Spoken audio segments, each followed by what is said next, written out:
Now we'll test that. It's a little warm yet. Hang on. Now this is the female, and she's learned to lap. As soon as they start lapping, which is pretty soon, I'm going to show you how I've been feeding them with the eyedropper.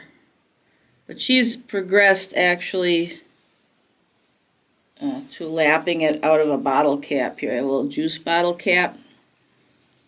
You want to have something to drink there?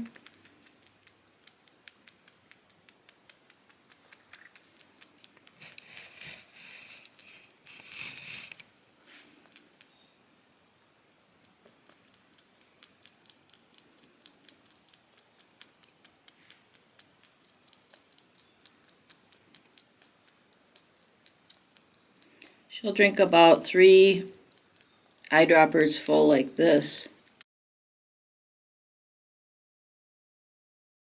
And then she loses interest and wants to go run around. So what I've been doing is giving them about 3 eyedroppers full of formula, and then I put a big towel in the tub and some stuffed animals, and I let them run around a little bit.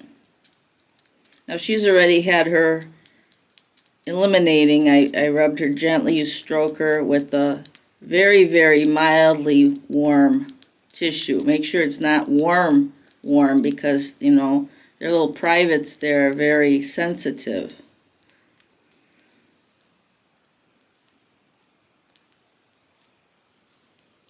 About a little bit more.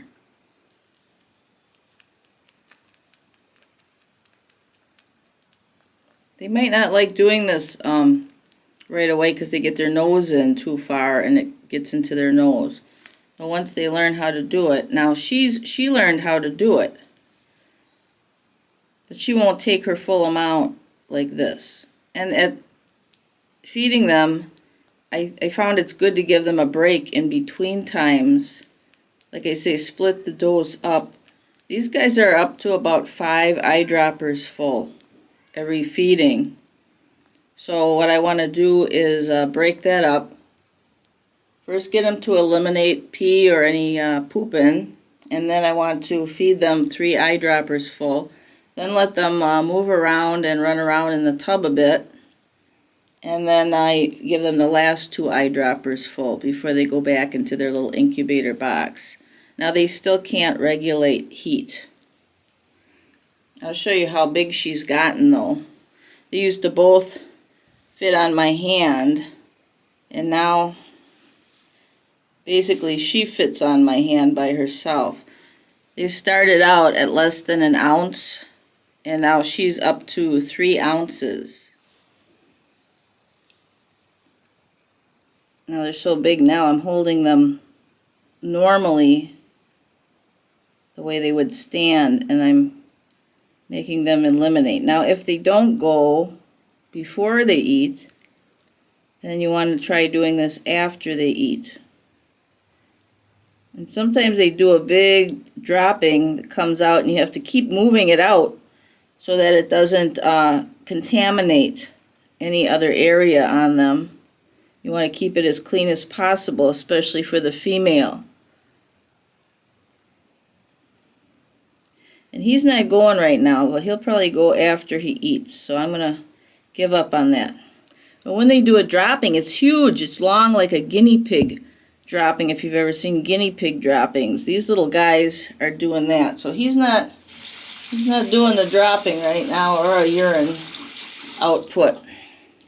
So what I'm going to do now is feed him. Now I try to get him to, I'm trying to get him to drink out of this bottle cap.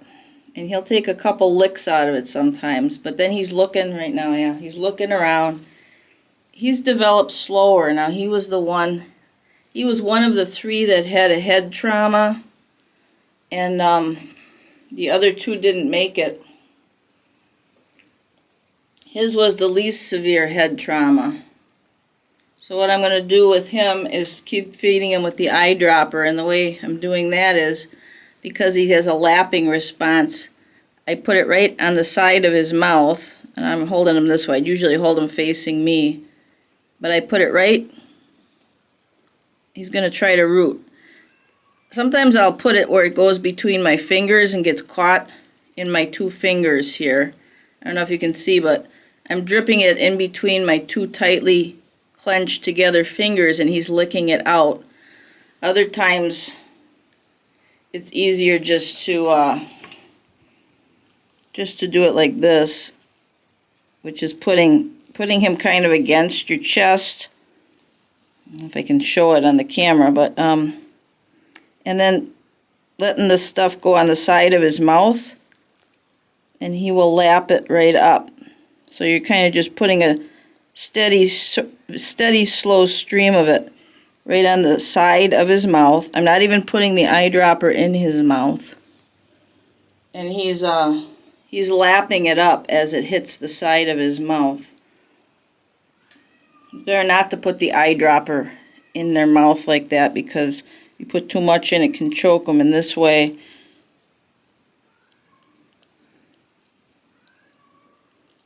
he laps it up as it gets on the side of his mouth. And he'll get about 3 eyedroppers I'll try to give him. And he's not as bright as she is. And I'm wondering if he has a little brain damage from the accident.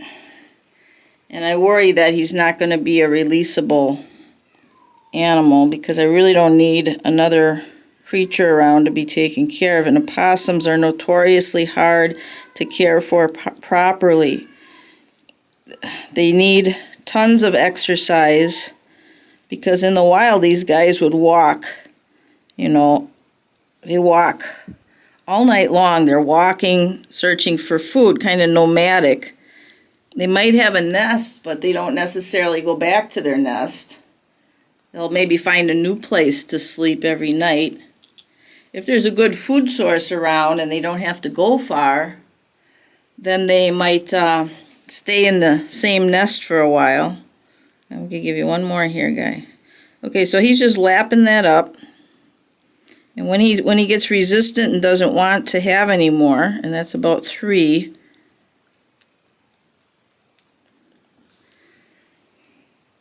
let's see if he'll take a little more here. And remember, the formula if it feels warm to you, it might be too warm. It should just be barely warm, because any warmth that's too much, and they're going to resist it. He's going to go for one more eyedropper full here. Come on. I wish you'd learn to lap out of a bottle cap. Okay, so now he's showing resistance. He's like, that's enough. That's enough. Okay, so he's going to go into the tub as well now. Hi, sweeties. So now they'll go and just explore in the tub here with the stuffed animal. I give them their other stuffed animal there. And they like getting a little exercise. Maybe you can see now how much bigger she is. Here she is with my hand. So she's about the size of my hand now. And here he comes. And you see she's smelling the formula on my hand. And she'll get the rest of it then. But I find it better to break it up into two separate little parts. No, big yawn, yeah. We say, we just got up, hey. I'm going to have to get them a bigger box, because this little tiny plastic box that I've been using for an incubator is not, it's not big enough really anymore, although they like it. They like to squeeze in there between the plastic and the stuffed animal.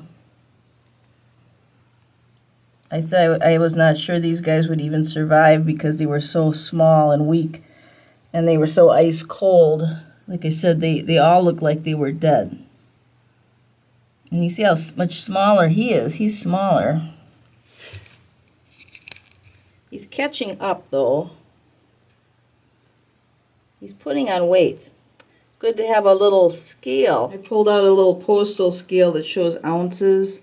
I put a little plastic bowl on the top, which weighs 4 ounces.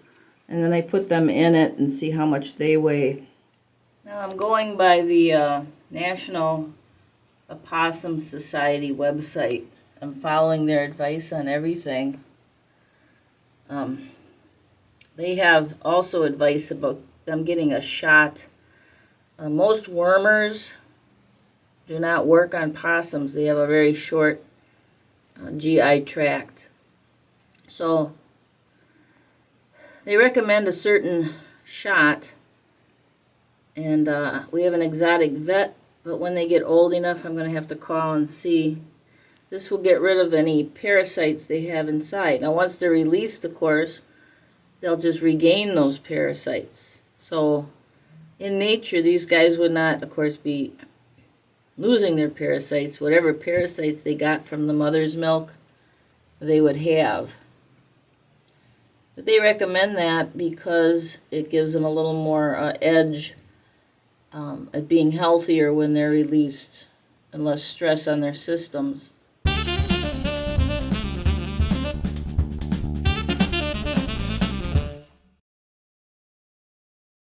They put their box in the tub too on its side. I have to go and reheat water for the hot water bottle every time. I feed them so it stays toasty, cozy, warm. And they're wondering, look at them, they're like, why is our box on its side? This is different. This box is like their mother for them. At this age, they'd still be going into the mother's pouch. This box is kind of like their mother's pouch with the stuffed animal in there and the little blankets and the gentle heat from the hot water bottle. Though they wouldn't be living in the pouch, of course, they're too big, but they still would be putting themselves into the pouch to nurse one at a time. Remember, naturally they would have a lot of brothers and sisters. I saw 8 in this litter.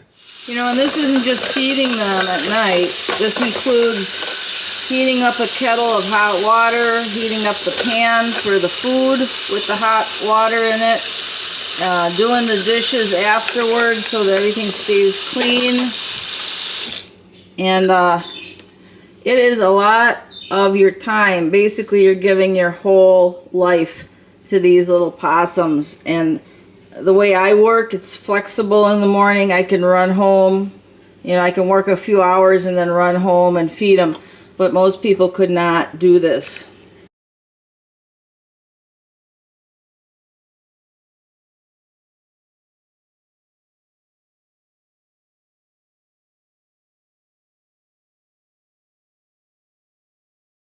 It's about 5 milliliters, like a half an eyedropper full of fruit yogurt to the formula. I didn't put it in and freeze it with this because I didn't want to kill off the beneficial bacteria.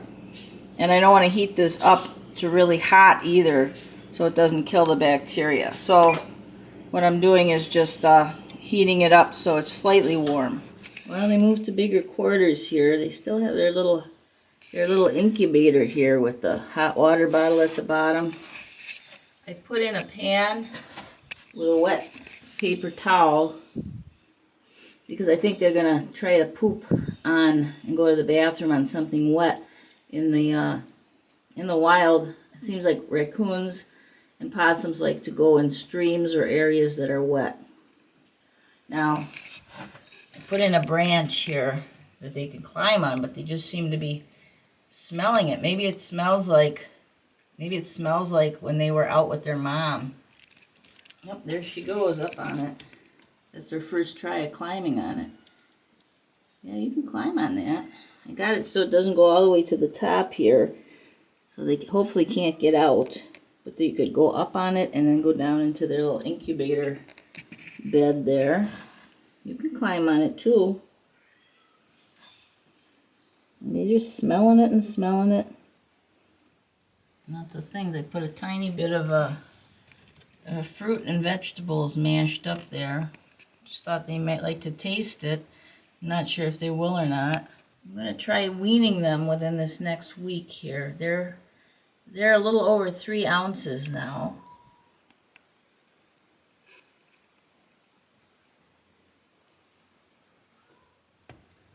They're very interested in that wood, because boy, they can smell the outdoors.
Well, they've graduated from their little container. You hear me talking now.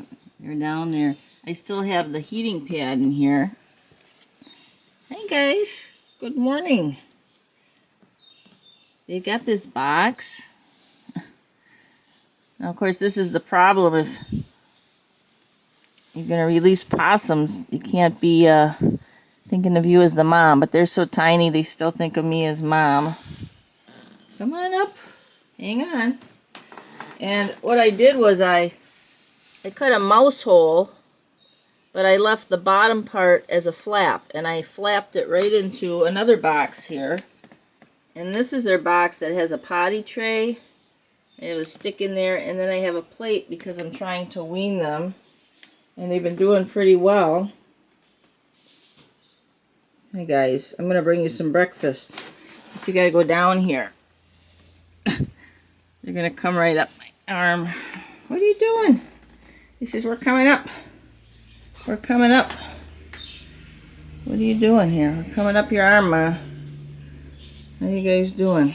I got to turn this off and get you off my shoulder here. He says, we're clinging to you. Yeah.